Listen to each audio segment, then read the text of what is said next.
When I think about what I'm going to talk to you about each week, one of the things that I try to do is, if at all possible, give us something that's hopeful. I thought of two things that I hadn't really thought about in a while that are completely positive right now, that are something that we should absolutely, and actually, if I thought about it, I could find more. Oh, don't get me started. I'll find more.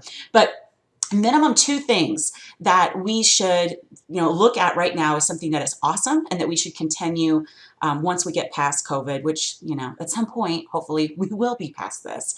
One of them is I'm seeing faculty interact with each other about content way more than I have seen in the past. And some departments very much, their faculty engage and have professional learning communities and talk to each other. But some faculty don't really have that. So you can be in a large department and still feel isolated. It's not really the number of people. It has more to do with personalities and teaching instructional styles and where you are in your career, just all kinds of things. And we know this, if anybody who teaches knows this. I mean, it's a real variable thing, whether or not faculty will really engage with each other on content and instruction and how we can improve learning and what does it mean to assess. And it's like we're having some really awesome conversations and we're having some really great moments of sharing that doesn't always happen because there wasn't as much of a need. Now there's a need, so people are doing that. But last week I did the webinar for non-Googleable problems, how to write those. And I learned as much as I taught, probably. I mean, we had a lot of people that came. We had great interaction. I just kept wanting to read the chat because people were just giving so many great tips on different things they do. I was sharing things that I did, and we were learning from each other. And to me, that is the point. It just makes me really excited to do more of those. So if you're like, oh, I missed that and I'd like to see it, we've got a handout and we've got the recording available. That's free. So just look for it in the newsletter, or also if you're watching this on YouTube, the link will be below and you can see it.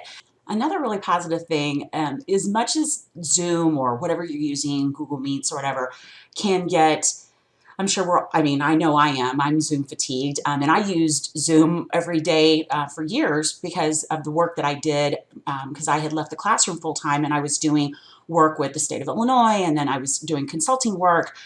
When I started going full time with my business in 2019, I was on Zoom all the time with people and talking to people all over the country. Well, now that's the norm, so it's kind of exhausting that's a lot for many of us. That is our day, and it does get wearing.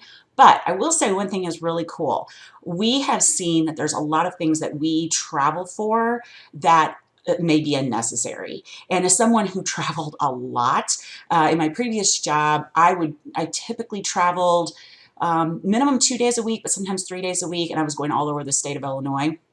But also I've done work for over a decade where I traveled all over the country working with schools, high schools and colleges on different projects and initiatives and whatnot. And the time, is it a good use of money and resources and time? And I'm not convinced, based on how much we're able to get done now and how quickly we can get a meeting together, that yeah, I definitely want to get back in person at some point. I miss being with people, and it is easier to have an interactive conversation a lot of times when you are in person, but there's absolutely times when Zoom is sufficient, just like we all know, but there are absolutely times when email would have sufficed instead of a meeting.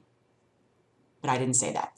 Anyway, but I'm just hoping that going forward, when we are able to, travel as at will, like we were at one point, that we stop and say, is this something that we could do on Zoom and accomplish the same thing? And if it is, then let's do that. And if not, if it's something that really, that interaction, that being together and being able to play off of each other in more instantaneous live environment, more so than you can on a video call, if that's necessary, then we get in person.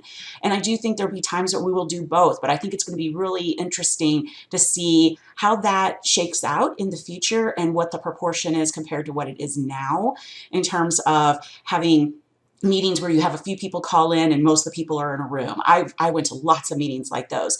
I'm guessing that's going to change, and we're not always just going to get together in a room, and sometimes we'll just be getting together in a virtual room, which could be interesting. I don't know. It's not all bad. I mean, definitely there's a lot going on right now that's not very hopeful and is stressful, but these are some things that I'm seeing that I think we can be optimistic for when this is all over.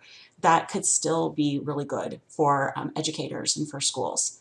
So I hope you have a wonderful week, and I hope you have a very positive rest of your week.